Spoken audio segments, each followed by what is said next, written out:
Bonjour, bonsoir adolo tsika rehetra ny tokantrano eo ny sy amin'ny toerana rehetra izay nitsika ny fampianarana ny soratra masina.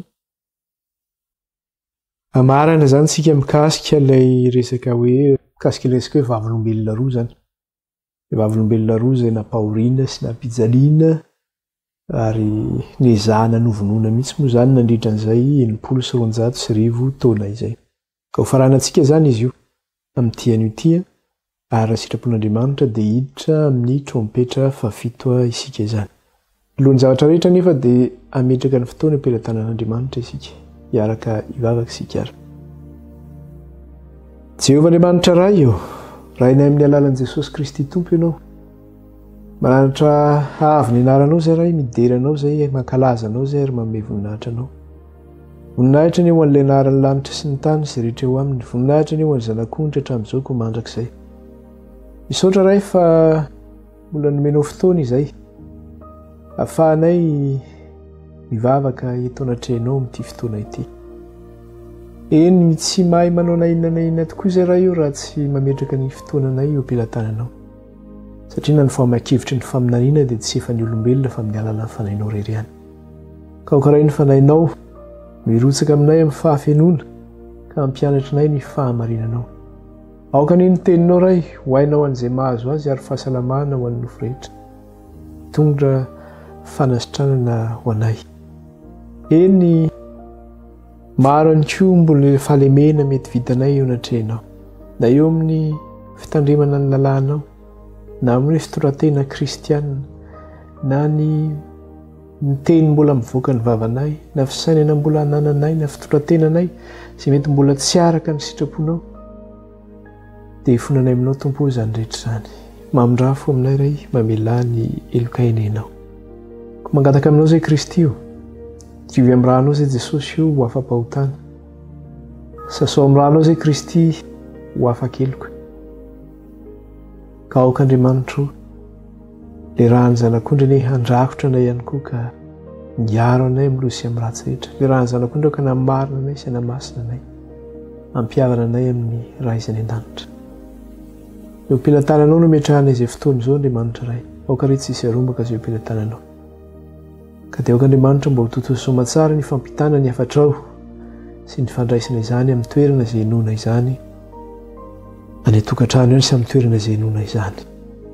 Dia mangataka aminao izay ray io, mitenena aminay ray io, amin'ny alalan'ny fanahinao masina vavonikely izay vahoakanao. Dia anaran'i Jesosy, aleloia. Amen. Irosarintsika ny amin'ny lesona zavatra noresahantsika farany zany dia teo amin'ilay apokalipsy 1:10 ny andininy 1:10. Iverenantsika vakiana kely mikasika anazy io. Apokalipsy 1:10 ka ny andininy 1:10. Zao no vaky ny teny amin'ny anaran'i Jesosy.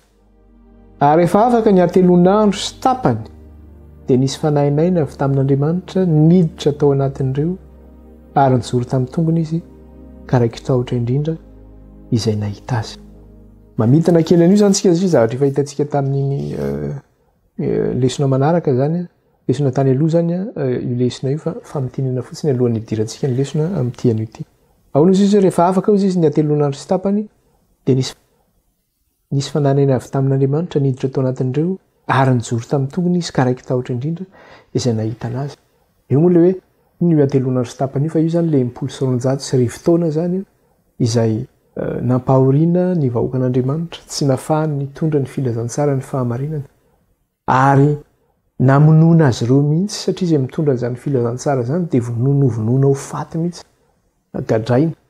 Ary ny baiboly ara zany tany soratra masina tamin'izany dia nidorana satria hoe tsy azo nototaina tamin'izany vanim-potoana izany. Ka rehefa afaka zany io fe-potoana io izay nampahoriana sy nampijaliana ny kristianina sy ny nampahoriana ilay vavolombelona roa izany, dia ninona zavatra nitranga? Nisy fanahinaina izy avy tamin'Andriamanitra niditra tao anatin'ireo ary nijoro tamin'ny tongony izy ka raiky tahotra indrindra izay nahita anazy. Zavatra misy eto tany dia zao hoe nisy fitsanganana maty zany teto. Nisy fitsanganana tamin'ny maty eto. Satria nandritra izay 990 taona izay dia maty ny soratra masina zany tsy navelany aina ny soratra masina ary zay mitondra ny soratra masina dia vonoana ho faty ihany koa menika ny ho faty. Eto nefa rehefa tapitra zany le fepofepotona ara-paminaniana zay nampahoriana sy nampijaliana ny olona masina sy ny vavolombelona roa dia le filazantsara ny fahamarinana zay nentin'izy ireo zany dia zao hoe nisy fitsanganana amin'ny maty indray teto ka ny voambolana izay nampiasaina zany eto dia zao hoe ny fahagaganany amin'ny fitsanganana amin'ny maty. Dia raha hitantsika izy tary amin'ny raha hitantsika le izy tary amin'le toko faraky amby folo andinin'ny fahavalo tapan'ny faharoa dia ahoana izy izy leo amin'ny andinin'ny fahavalo tapan'ny faharoa manao hoe sady tao koa no nanomboana ny tompony tamin'ny hazo fijaliana. Maninona moa zany hoe tao koa no nanomboana ny tompony satria teo amin'le toerana zany le tanàna lehibe zany antsoina hoe Babilôna teo amin'le hoe Sodoma sy Egypte. Dia teo no namonoana n'ilay vavolombelona roa sy namonoana ireo vakon'Andriamanitra izay nitondra izany vavolombelona roa zany.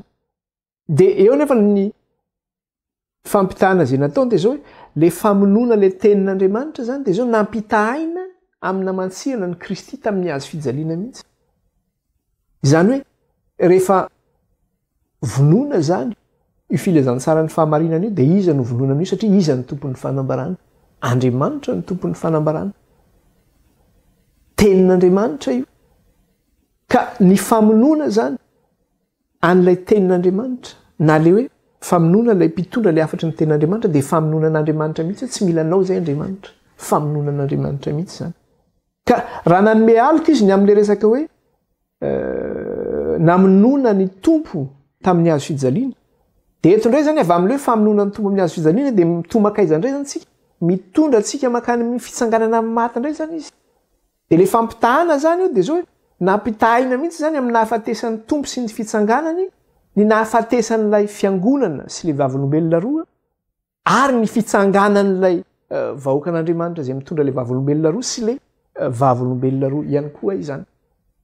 Ka le famonoana averiko tsara ilay tenin'Andriamanitra ny famonoana le vahoakan'Andriamanitra nandritra n'izay fepotona zay zany hoe 990 taona izay natratra 3 andro sy tapany dia mitovy zany nampitoviana tamin'ilay famonoana ny Kristy zany izay maty ihany koa 3 andro 3 alina teo an-kibon'ny tany ary nitsangana ny tompo tamin'ny andro fahatelo. Dia tahaka izay ihany koa zany le vahoakan'Andriamanitra zany sy ilay vavolombelona roa dia nanao ihany koa nisy fitsanganana maty ihany koa zany taorianan'ilay 3 andro sy tapany na le 990 taona izany. Dia eo ihany koa moa ny ampatsiahantsika zany io tamin'le resaka hoe le fahagaganany amin'ny fitsanganana amin'ny maty ihany koa izay voasoratra tany amin'ny Ezekela zany. Dia inona moa le voalaza tany amin'ny Ezekela raha vakitsika fotsiny le andinin'ny fahafolo fa tsy ho vakitsika daholo izy rehetra satria efa hitantsika iny Ezekela toko fahafito amby telopolo dia ny andinin'ny fahafolo. Ezekela toko fahafito amby telopolo dia ny andinin'ny fahafolo. Ezekela toko fahafito amby telopolo dia ny andinin'ny fahafolo. Dia ahoana izy eo amin'le andinin'ny fahafolo dia zao no teneny amin'ny andinin'ny fahafolo. Dia naminany izay efa nandindiny ahy aho ka dia nidirany fofonainareo ka velona dia nijoro tamin'ny tongony izy marobe dia marobe tokoa.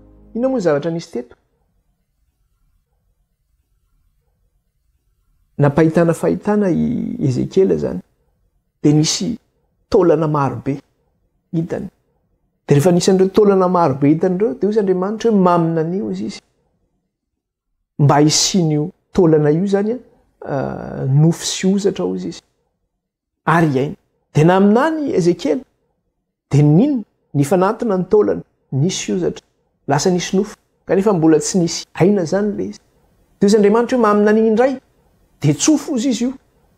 Dia nitsotsofony naminany indray Ezekela dia nitsofony. Dia rehefa nitsofony Ezekela le izy dia iny ny zavatra hitantsika teo amin'ilay andinin'ny fahavalo manao andinin'ny fahafolo manao hoe dia naminany arak'izay efa nandidiny ahy aho ka nidiran'ny fofonainy ireo ka velona ka nijoro tamin'ny tongony izy marobe dia marobe tokoa. Dia raisitsika eo amin'le apokalipsy toko faraky amby folo ny andinin'ny faraky amby folo dia inona koa ny zavatra voasoratra eo? Ary rehefa afaka ny antelonandro sy tapany dia nisy fanahinaina avy tamin'Andriamanitra niditra tao anatin'ireo ary nijoro tamin'ny tongony izy ka ray tahotra indrindra izay nahitana azy. Rehefa afaka hozy izy ilay atelon'andro sy tapana dia nisy fanainaina avy tamin'Andriamanitra niditra tao anatin'ireo ary nijoro tamin'ny tongony izy. Zany hoe Andriamanitra mihitsy zany namelon'ny lay vavolombelona roa izay efa maty, nitsangana indray. Namelona an'ireo vahoaka an'Andriamanitra izay efa maty, nitsangana indray. Afaka indray nitondra lay vavolombelona roa. Velona indray zany lay vahoaka an'Andriamanitra sy lay vavolombelona roa taorian'ilay 990 taona. Men'Andriamanitra fofinaina izy dia velona. Ary nitsangana tamin'ny tongony izy. Dia izay koa ilay teneniny eo amin'ilay Ezekiel nanao hoe dia nidiran'ny fofinaina ireo ka velona dia nijoro tamin'ny tongony izy. Dia mitovy mihitsy le zavatra teneniny. Ka eo zany ilay izy dia zao ny zavatra seho eto zany dia inona? Le fitsanganana maty zany no resahana eto. Hoe le vahoaka an'Andriamanitra zany sy le vavolombelona roa izay efa maty. Dia zao velona indray zany le izy. Niaina indray le izy. No ny fahagagana amin'iny izay nomen'Andriamanitra azy satria nomen'Andriamanitra fofinaina izy ka afaka nijoro tamin'ny tongony. Dia ao aorianan'inona nefa ny zavatra nisy? Raha hitantsika teo ilay resaka hoe fanamatsiana ny tompo teo amin'ny hazo fijaliana. Ny fahafatesan'ny tompo nandritra ny 3 andro sy 3 alina. Nitsanganan'ny tompo tao aorianan'ny 3 andro sy 3 alina. Dia eto any koa mbola misy zavatra anankiray resahana koa eo amin'ny 12, vakitsika inge ny 12. Dia inona ny zavatra resahana eo? Toko 12 dia ny 12. Dia zao ny teneniny eo amin'ny 12 manao hoe ary nare feo mahery avy tany an-danitra izy roa ka nanao taminy hoe miakara ty. Dia niakatra ho any an-danitra ka tao anatin'ny rahona ireo ary nahatsinjo azy ny fahavalona. Ary nare feo mahery avy tany an-danitra izy roa nanao taminy hoe miakara ty dia niakatra ho any an-danitra tao anatin'ny rahona ireo ka nahatsinjo azy ny fahavalona. Inona ny zavatra hitantsika eto? Izy moa le vavolombelona roa fa le tenin'Andriamanitra nge le vavolombelona roa. Dia jereo tsara ny zavatra iny. Ary nareo feo mahery avy tany an-danitra izy roa nanao taminy hoe miakara ty dia niakatra ho any an-danitra tao anatin'ny rahona ireo ka nahatsinjo azy ny fahavalona. Eto zany dia maneho inona indray? Maneho le fiakaran'ny tompo niakatra any an-danitra indray no resahana eto. Tao aoriana namatsiana azy teo amin'ny hazo fijaliana, tao aoriana nitsanganany tamin'ny maty. Dia inona intsony zavatra tranga? Maneho an'ny tompo miakatra any an-danitra indray ny zavatra seho eto zany ny amin'ilay vavolombelona roa. Dia raha raisitsika koa le izy dia jereo ihany fa hitantsika io fampitahana io aty amin'ny asan'ny apôstôly toko 1:5. Asan'ny apôstôly toko 1:5 raha miverina kely tsika zany.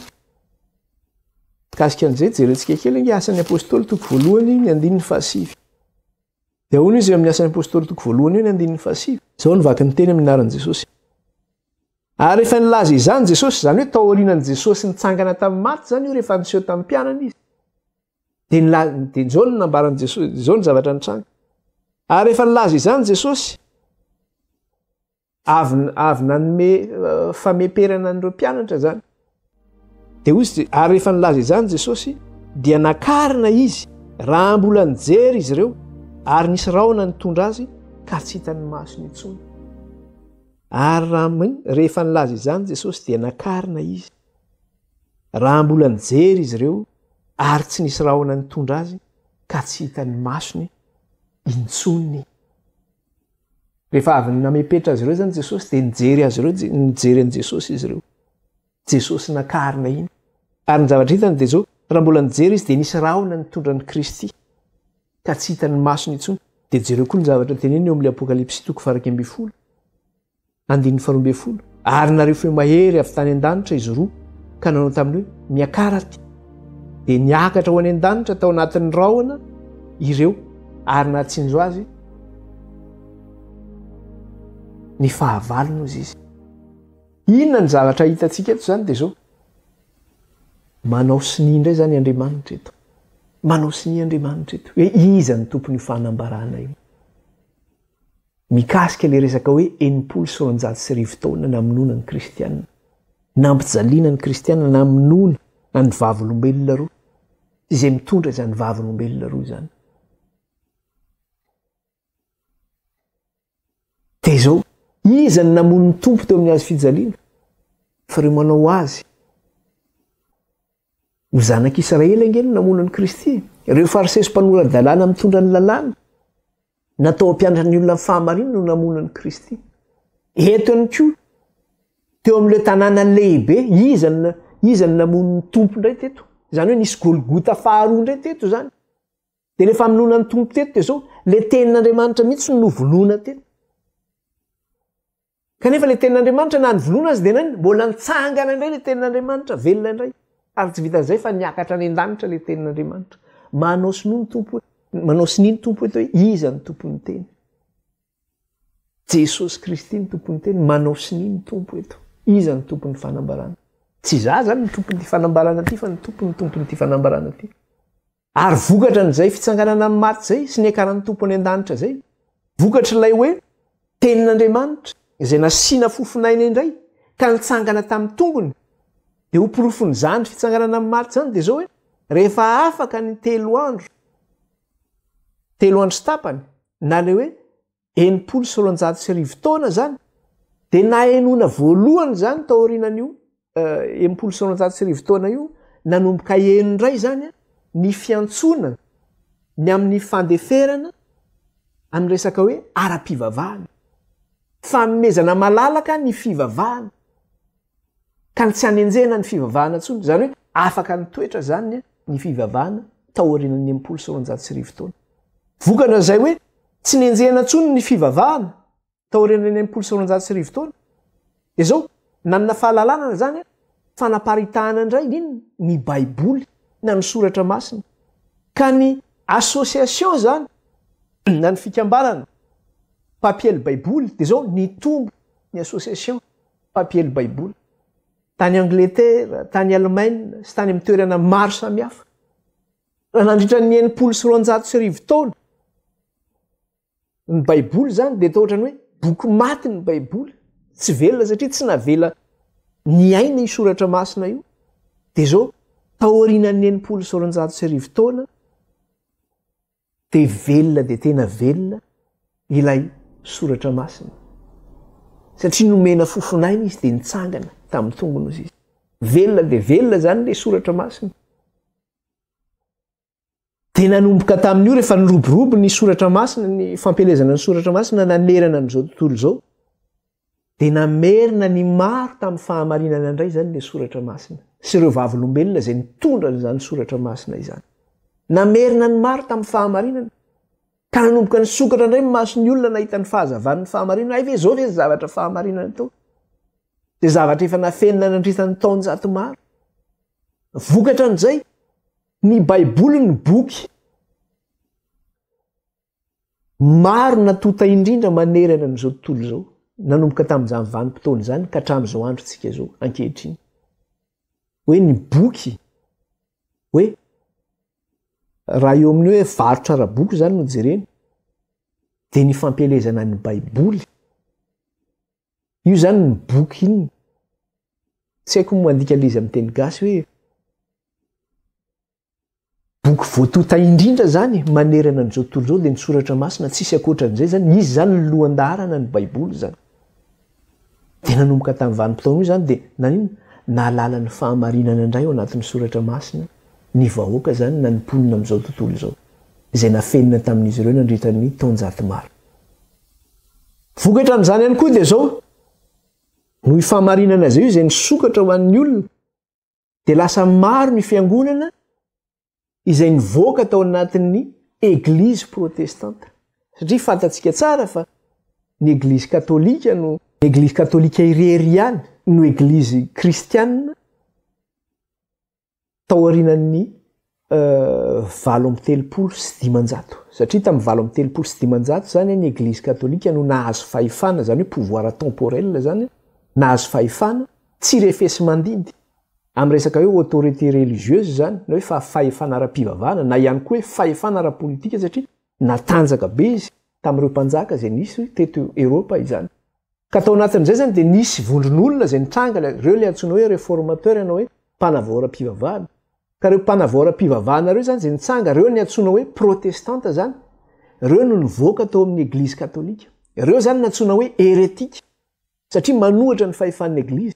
ireo protestanta reo zany zay nivoaka tao amin'ny eglizy katolika de atsontsika ohatrany hoe Martin Luther, i Jean Hus, Calvin, tao Jean Wycliffe sy ny maro samihafa zany zay mpanavoram-pivavahana zany de reny no vonoina zany reny le vonoina sy ny enjehana zany reny de taorinan'le 16 taona nefa de zao rehefa nitsangana tamin'ny tongony indray le vavolombelona roa zany hoe velona indray le vavolombelona roa ka voarain'ny olona le fahamarinana entin'le vavolombelona roa de inona ny zavatra nisy be deaibe ny fiangonana indray ny forona taoriana zany hoe nivoaka avy tao amin'ny fiangonana protestanta indray zany nisy fahamarinana vaovao nipotra zany vokatra n'le vavolombelona roa nitsangana tamin'ny tongony tao ny fiangonana batista, tao ny fiangonana pentekotista, tao ny fiangonana adventista sy ny fiangonana maro samihafa zany hatramin'izao vanim-potoana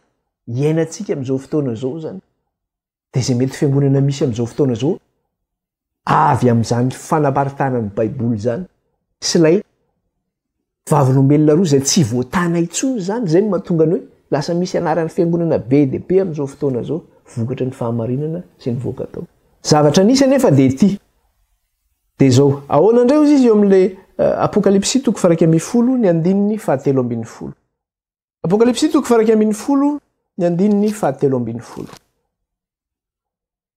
apokalipsy toko 110 ny andininy 7 vakitsika indray zany izy io ahoana izy izy ary tam'izany ora izany de nisy ororon-tany mafy izy izy zany hoe tam'le fotoana zany zay tamin'ny fahataperan'le 900 taona zany io de ahoana izy izy ary tam'izany ora izany de nisy ororon-tany mafy karava ny ampafolon'ny tanàna ary maty tam'izany ororon-tany izany ny olona 7 ary raiky tahotra ny olona sisa ka nanome voninahitra an'Andriamanitra ny lanitra inona ny zavatra voalaza eto tam'izany ora zany izy sy fotoana izany de zao nisy ororon-tany mafy izy izy karava ozy izy ny ampafolon'ny tanàna inona ary ny resahana indray amin'ity zany hoe nisy ororon-tany mafy zany eto ka ororon-tany mafy io namely aniza ororon-tany mafy io de hoe namelo izy izy ninona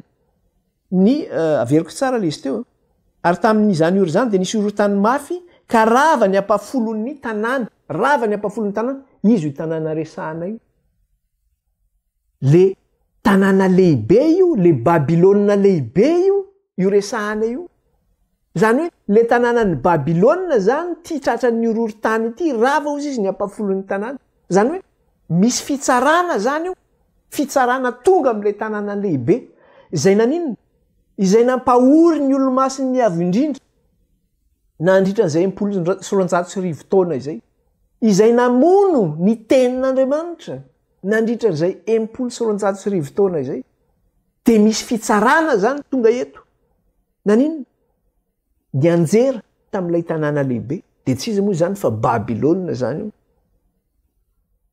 de lazaina rehefa namelan'le tanàna lehibe izy tsy nitenenina hoe rava avokoa le tanàna fa ny zavatra nitenena de zao ny ampafolon'ny tanàna ozy izy no rava ny ampafolon'ny tanàna ka raha vao miresaka zany ianao hoe ny ampafolon'ny tanàna izany de inona no zavatra resahany zany fa ho resahantsika eo zany moa zany rehefa aveo hoe inona ny hevitra an'le hoe ampafolon'ny tanàna io fa le fitsarana eto zany de zao fitsarana va izy io fitsarana io aloha voalohany indrindra fitsarana va amin'Andriamanitra zany io fitsarana io fitsarana avy amin'Andriamanitra zany izy io ary misy ny lafiny roa zany io fitsarana zay tonga avy amin'Andriamanitra lafiny voalohany raha jerentsika le fitsarana avy amin'Andriamanitra de zao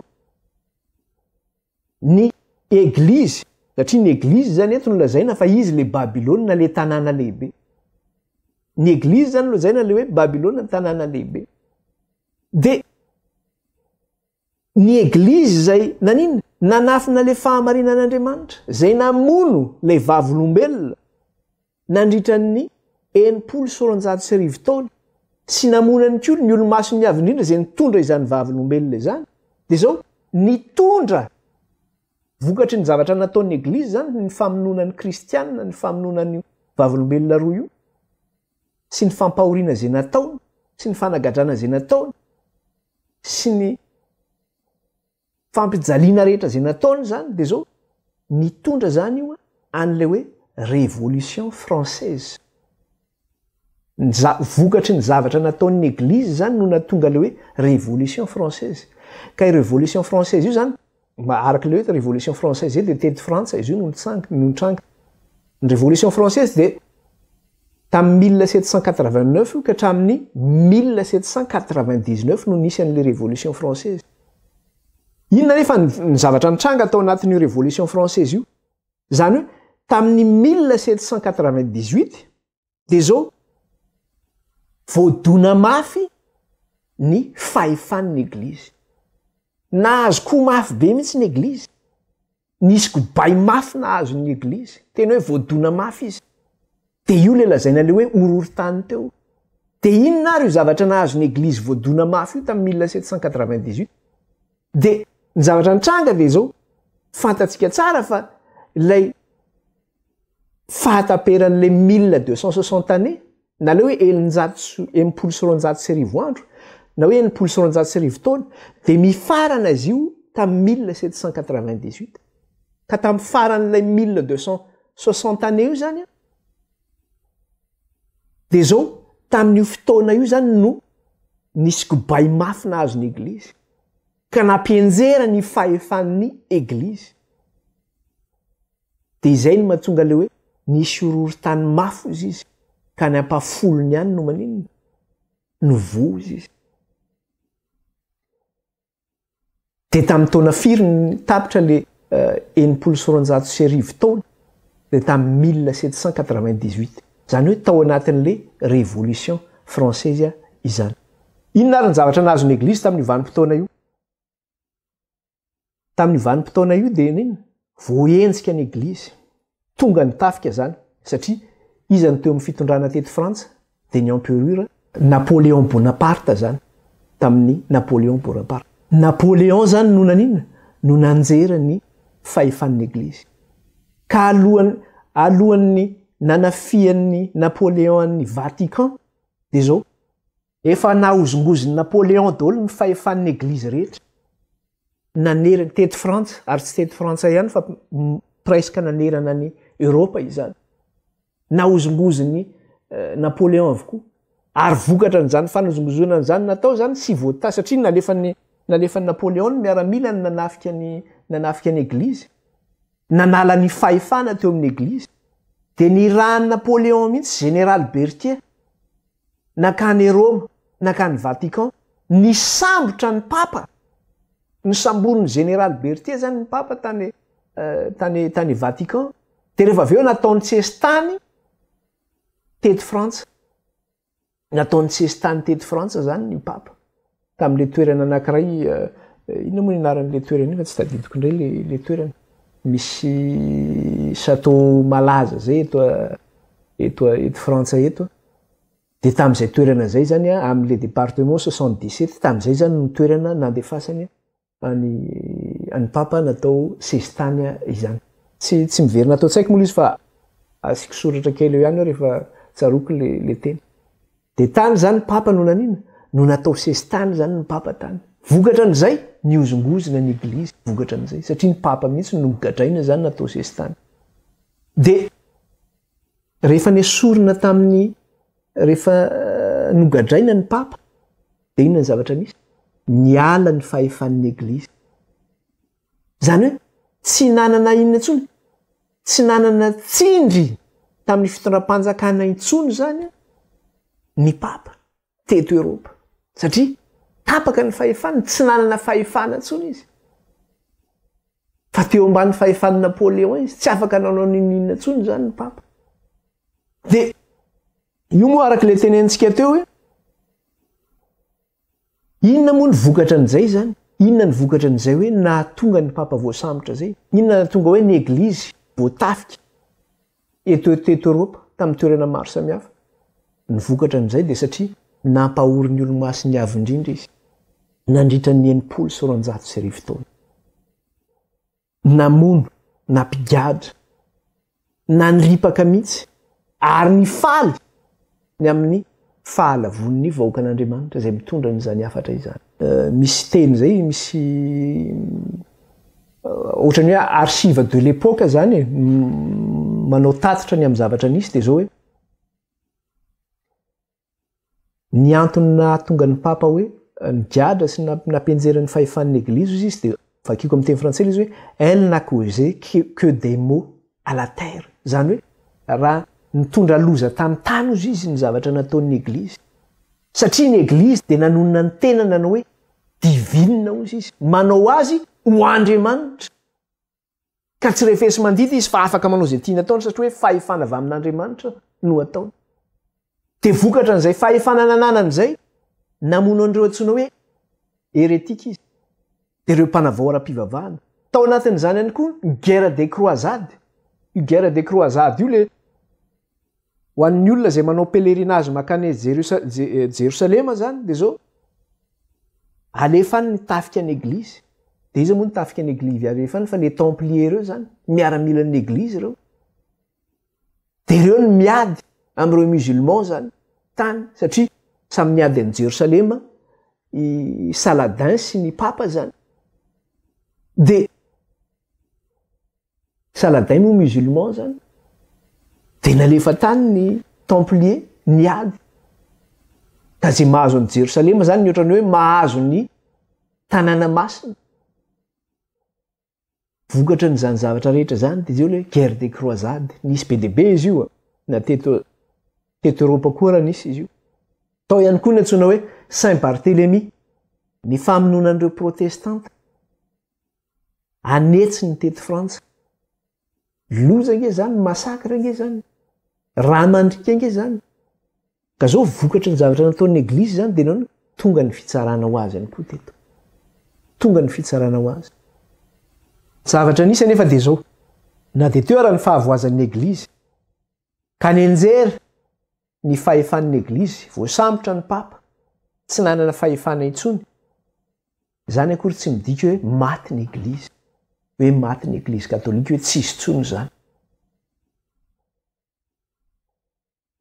zany hoe tsy maty ny église nenjera ny fahefany teo fa tsy maty izy ny zavatra nisy teo zany de hoe saika maty ny église zay ny zavatra nisy teo fa tsy maty izy ohatran'le ny olona reny hoe marary hoe voan'ny accident vasculaire ohatran'zany resaka le olona manao ina anaran'ity le tapakalalan-dra zany voan'ny AVC sy ny karazana de ohatrany hoe misy olona reo voan'ny accident tsora koa de hoe dans le coma le olona zany ohatra hoe tsy velona izy mandritra ny 3 andro na mety 2 volana na mety toeritaona ohatr'zany de ohatr'izay mihitsy ny nahazo ny fiangonana nandritra ny fotoana maro zany izy de nanaona tsy afaka napiatra ny autorité-ny mihitsy tsy nanana fahefana tsony izy nandritra ny fotoana maro satria nesorona taminy le fahefana zay azony tamin'ny 538 taorianan'i Jesosy Kristy nesorona tamin'ny fahefana io de zay no mahatonga azy miteny eto eo amin'le andininy 17 tapany faharoa vakitsika le andininy 17 tapany faharoa manao hoe vereniko vakina hatramin'ny tapany voalohany tsy maninony andininy 17 ary tamin'izany ore zany de nisy orohorotany mafy ka rava ny ampafolon'ny tanàna ary maty tamin'izany orohorotany izany ny olona 7,000 ary raiky tahotra ny olona sisaka nanome voninahitran'Andriamanitra ny lanitra de ahoana izy amin'le tapany voalohany ka rava ny ampafolon'ny tanàna ozy izy rava ny ampafolon'ny tanàna izay zany no mahatonga le hoe rava ny ampafolon'ny tanàna maninona tsy le tanàna ray manontolo no rava satria le tanàna ray manontolo de ny église ray manontolo no resahana amin'io zany Babilôna ray manontolo no resahana amin'io zany maninona tsy le tanàna ray manontolo no resahana eto fa maninona ny ampafolony ihany satria le fahefana zany no nesorona taminy de raha vao miresaka zany tsika hoe ny ampafolony raha ao anatin'ny tradition biblika zany no jerena na hoe ny fomba hoe ny aratsoratra masina no jerena raha vao miresaka hoe ampafolony zany ianao de maneo inona ny ampafolony raha vao miresaka hoe ampafolony de minimum no resahana am'izay na hoe ny kely indrindra no resahana am'izay ohatran'le miresaka hoe ampafolo karena na hoe ny 5 zany ny minimum ny resahana am'izay hoe ny ray ampafolony ka raha vao miresaka ampafolony zany ianao de zao une partie na hoe tsy haiko mandika izy amin'ny teny gasy tsy haiko azafady mialatsiny amintsika tsy de haiko loatra manao an'lisy zany fa zay ny teny amin'ny teny frantsay hoe une partie de la ville ihany zany no tratran'ilay kobay mamay io zany hoe kely tamin'ilay tanàna zany no tratran'ilay kobay ka ny anjera de inona kely ny anjera io de le fahefan'ny eglizy zany io ny anjera io amin'ny lafiny anafiray faharoa indray nefany de inona ny zavatra hitatsika de vakitsika le andiny manaraka de ahoana izy io am'le andiny manaraka io de zao ny teneniny eo am'le andin'ny 17 io any verenantsika vakina indray le andin'ny 17 de ozy izy ary tam'izany ory-zany de nisy orohorotany mafy karavany ampafolon'ny tanàna ary maty tam'izany orohorotany izany ny olona 7,000 ary raiky tahotra ny olona sisa ka nanome voninahitra an'Andriamanitra ny lanitra de ozy izy maty tam'izany orohorotany zany ozy izy ny olona 7,000 tam'izany resaka hoe fianjaran'ny fahefan'ny eglizy zany de zay tokoa izy araka le voalazantsika teo hoe voaozongozona ny eglizy teto Eropa zany hoe nisy miaramila nalefan'ny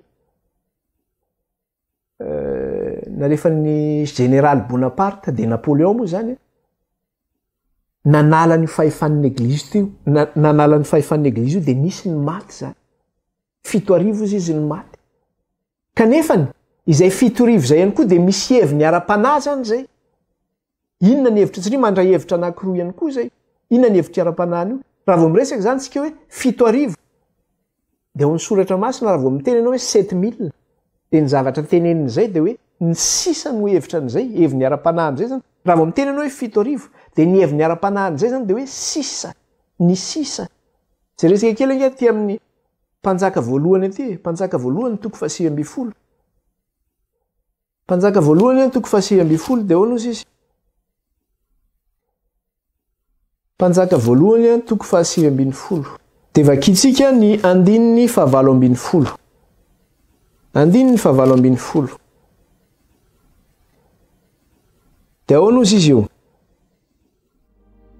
nefa amela 7,000 ao amin'ny Israely aho dia ny lohalika rehetra izay tsy nandohalika tamin'ny bala sy ny vava rehetra izay tsy nanoroka azy nefa amela 7,000 eo amin'ny Israely aho dia ny lohalika rehetra izay tsy nandohalika tamin'ny bala sy ny vava rehetra izay tsy nanoroka azy raha vao mamezana hoe 7,000 de inona ny heviny ara-panahy zay sisa zany hoe sisa eo amin'ny Israely ka raha miresaka zany tsika eto le hoe 7,000 ihany koa de inona ny hevitra an'izay zany ny hevim-panahany ny hevim-panahany zay de zao hoe ny eglizy izay tratran'ny kobay mamay zany zay nampianjera azy na tonga ny fahefan'ny ala de zao hoe io kobay nahazo anazy io de tsy nahafaty azy io ny profony zany de zao hitatsika am'izao vanim-potoana izao satria nahoana ny fahefan'ny eglizy de niverina tamin'ny fahefana am'izao androtsika miteny zao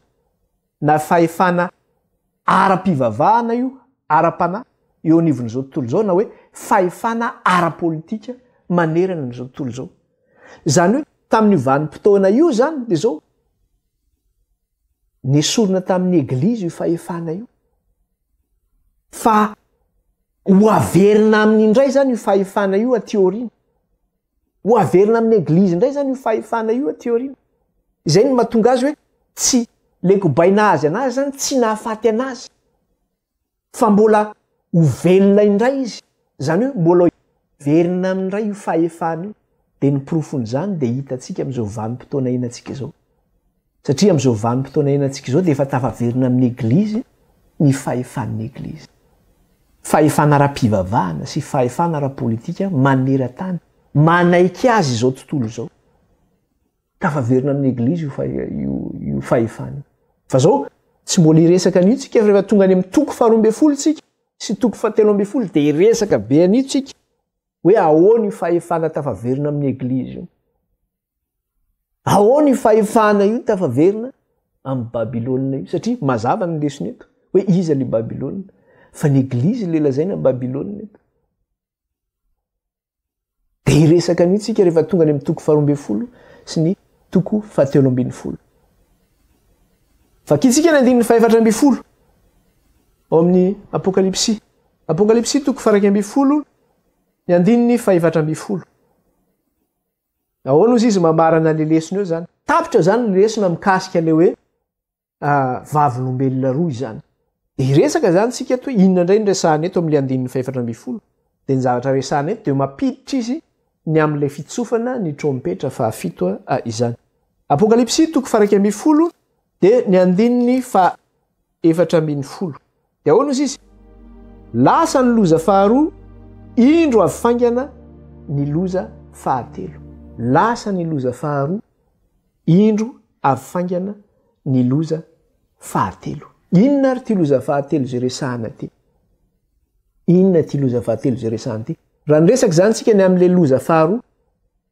de nyresaky tsika ny amin'ny fitsofana ny trompetra fahaenina raha nyresaky tsika ny amin'ny loza voalohany de nyresaky tsika ny amin'ny fitsofana ny trompetra fahadimy ka rehefa miresaka zany tsika ny loza fahatelo de inona ny zavatra resahana eto ny fitsofana ny trompetra fahafito zany no resahana eto araky le teneniny teo hoe lasa ny loza faharoa indro avy fangana ny loza fahatelo izay zany voatsofina ndray zany ilay trompetra fahafito satria lay loza fahatelo zay resahana eto zay lazaina amin'ny andininy faefatra amby folo eto de le fitsofana ny trompetra fahafito no lazaina eto maninona le izy no tsy nitsofina taorinan'ny trompetra fahaenina satria mbola nisy zavatra natsofoka tao anelanelan'ny trompetra fahaenina sy ny fahafito de ino zavatra nitsofoka tao anatin'ny tao anelanelan'ny trompetra fahaenina sy ny fahafito io de ny fanatsofoana le boky keliny Daniel le faminaniny Daniel mpaminany zay nyresantsika mikasika le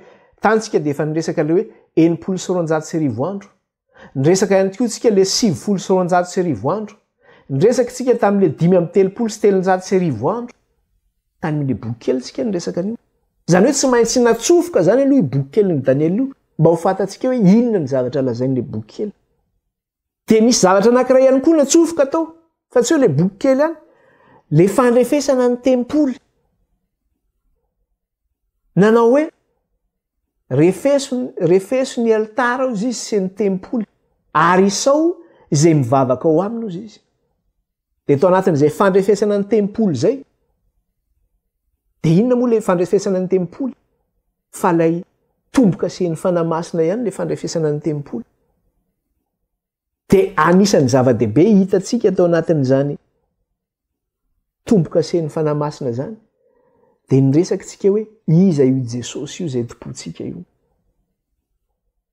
satria misy fampianaran'ny eglizy mampianatra n'io Jesosy io hoe Jesosy de maty nitsangana tamin'ny andro alahady ny soratra masina nefa de milaza hoe Jesosy Kristy de zao maty 3 andro 3 alina ao akibon'ny tany Jesosy Kristy de maty araka ny soratra masina nalevina araka ny soratra masina nitsangana araka ny soratra masina Jesosy tenany de nilaza manao hoe tahaka ny toeran'ny Jona atelonandro sy atelonalina de tahak'izay koa ny toeran'ny zanak'olona atelonandro sy atelonalina ao akibon'ny tany voalazan'le boky kely mpaminany Daniel nilaza fa le Kristy hovonona ny Mesia ozy izy ka tsy anana amin'inona amin'ny atsasaky ny herinandro no hamonona ny Mesia ino io andro atsasaky ny herinandro io hitatsika teto amin'ny alarobia Jesosy no maty fampianaran'ny eglizy de milaza fa Kristy de maty zoma nitsangana lazy tsy nahazo 3 andro 3 alina ny soratra masina de milaza fa Kristy de maty amin'ny atsasaky ny herinandro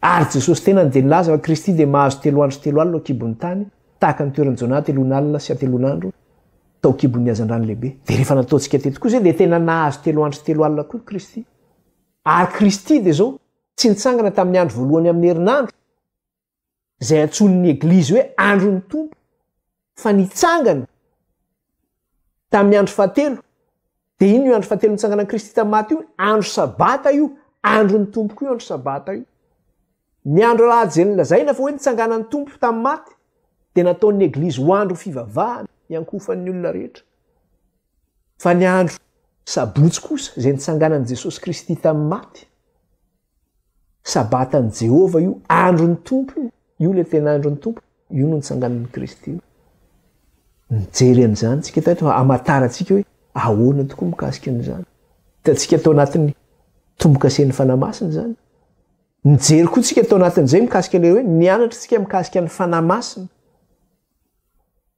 hoe misy Jesosy efa nampandre manao hoe tandremo fandro misy amitaka anareo fa izy Kristy sandoka sy mpaminany sandoka ozy izy hitantsika teo mikasika an'le Kristy sandoka de jery ndray tsika mikasika an'le hoe mpaminany sandoka ka iny fanahany izany miasa am'le mpaminany sandoka io le fanahy ratsy miasa am'le fanahy sandoka io ka io le fanahy mampiteny amin'ny teny tsy fantatra io le tsisy mpandika teny le misarababa fotsiny de nifantaritsika teto hoy ny tsoratra masina no hoe zaho toetra ny fanahy rehetra de nizahatsika toetra teto zany hitatsika teto zany mazava mikasika an'izay ka alohan'ny tsofana n'le trompetra fito zany le fahafito zany de zao mila fatatsika le izy le boky kely le faminaniny Daniela mikasika am'ireo fotoana ara-paminanina zay hitatsika teo amin'ny Daniela mila fatatsika ihany koa lay fandrefesana ny tempoly iza le tempoly refesana isika le tempoly refesana hoe ao anatintsika ave le tomboka asian'Andriamanitra de naratsika teto mikasika an'izy io le fanan'Andriamanitra marina ave no mitoetra ao anatintsika lay tenin'Andriamanitra marina ave no mitoetra ao anatintsika de Jesosy Kristy zany rehefa vitatsika zany zay rehetra zay de zao manao hoe afaka tsofina am'izay zany le trompetra fahafito afaka tsofina am'izay zany le trompetra fahafito satria efa mazava amintsika zany mikasika an'le boky kely tao amin'ny Daniela sy ny amin'ny fandrefesana ny tempoly de afaka tsofina am'izay zany le trompetra fahafito zany mitsofina ara ny trompetra fahafito inona ny zavatra mitranga amin'ny trompetra fahafito zany hoe misy loza mitranga zany io zay hiatra am'izao tontolo zao isy loza hitranga zany ka zay nitsofina an'io ovakitsika ralizy ovakitsika lizy vakitsika ao amin'ny apokalipsy toko faraky ambin'ny folo de ny andininy fa 5:10 ka hatramin'ny fa 7:10 apokalipsy toko fa 2:10 ny andininy fa 5:10 ka hatramin'ny fa 7:10 ao nozy izy ny tenin'Andriamanitra manao hoe sambatra zay mamaky sy miainy ny bokyny ty faminaniny ty izy ka mitandrina zay voasoratra ao anatiny fahatombotra ny andro de amaky ndraizantsika eto hoe inona ary ny voalazan'le trompetra fahafito aizany vakitsika ny andininy fa 5:10 ka hatramin'ny fa 7:10 ny nitsofana ny trompetra fahafito sy nahatongavany loza fahatelo ary ny anjely fahafito nitsoka dia nisy feo mafy tany an-danitra nanao hoe ny fanjakana amin'izao tontolo zao efa lasa ny tompontsika sy ny Kristiny ary izy no anjaka mandrakizay ary ny loholona 420 izay mipetraka eo ambonin'ny seza fiandrianana eo anatrehan'Andriamanitra dia niankohaka ka nivavaka tamin'Andriamanitra nanao hoe misaotra anao izahay tompo Andriamanitra tsy to ilay ankehitriny sy taloha satria nasehonao ny herinao lehibe ka efa manjaka ianao ary tezitra ny firenena maro ary tonga ny fahatezeranao sy ny fotoana hitsarana ny maty sy hanomezana valipitiny ny mpaminany mpanomponao sy ny olona masina ary izay matahotra ny anaranao na ny kely na ny lehibe ary mba hanimbanao izay manimba ny tany ary novahana ny tempolin'Andriamanitra any an-danitra ka hita ny fiaran'ny fanekeny teo anatrehan'ny tempoliny ary ny selatra sy feo sy kotrokorana sy horohorontany ary avandra vavety izay zany rehefa voanitsofina ny trompetra fahafito izy de inona zavatra teneniny teo nisy feo mafy tany an-danitra nanao hoe ny fanjakana amin'izao tontolo zao efa lasa ny tompontsika sy ny Kristiny ary izy no anjaka mandrakizay any amin'ny andininy fa 9:10 izy de miteny manao hoe ary tezitra ny firenena maro ary tonga ny fahatezeranao sy ny fotoana hitsarana ny maty sy hanomezana valipitiny mpaminany mpanomponao sy ny olona masina izay matahotra ny anaranao na ny kely na ny lehibe ary mba hanimbanao zay manimba ny tany zany hoe ny fitsofana ny trompetra fahafito zany de zao fahatongavanao fanjakan'Andriamanitra zany horesahana ao anatiny misy loza ho avy zany eto amin'ity tany ity de hoy araka le teny hoe fanimbana zay manimba ny tany ozy izy ary tezitra ozy izy ireo firenena satria nahoana tonga ny fahatezeranao izy zany hoe le fahatezeran'Andriamanitra zany ny zavatra tsofiny eto amin'ity trompetra fafito ity de resaka an'io zany tsika resaka an'io fa tsy ho vitantsika androany io zany fa resahantsika amin'ny lesona manaraka izy io zany de miditra zany tsika amin'ny fitsofana ny trompetra fafito amin'ny lesona manaraka voninahitra ao n'Andriamanitra rery ihany ivavaka sika isotra ny tompo ny amin'izay lesona vitantsika tamin'ity an'io zay ivavaka ary sika Jehovah Andriamanitra raha io mankalaza anao zay midery anao ary manome voninahitra anao misaotra raha io fa noho ny fahasoavanao de afaka nianatra ny teninao sy nandinika izany zay ary afaka namita ihany koa ilay fampianarana mikasika ilay vavolombelona roa de raina mandrak'izay ny anaranao ray ankalazaina ny anaranao ray mena voninahitra ianao ray misaotra ray fa voazava teto ny lesona mikasika ny amin'ny lay boky kely mikasika ny amin'ilay fandrefesana ny tempoly ankehitriny ray de hitsoka ny trompetra izay miresaka ny amin'ny fanjakanao zany Andriamanitra miresaka ny amin'ny fahatezeranao ihany koa zany zay hiatra amin'izao tontolo zao ka deo karay ny fanahinao hiasa aminay anomana anay ho amin'izany trompetra fafito zany manamasina anay ray ny amin'ny teninao ny fahamarinana de raina mandrak'izay ny anaranao raha io de ray ny anaranao Kristy io amin'ny anaran'i Jesosy nanondratana izany vavaka izany ray teto anatrehonao aleloia amen de manao velomantsika indray ho tahiny tompontsika rehetra baibay daholo ary de amin'ny manaraka indray zany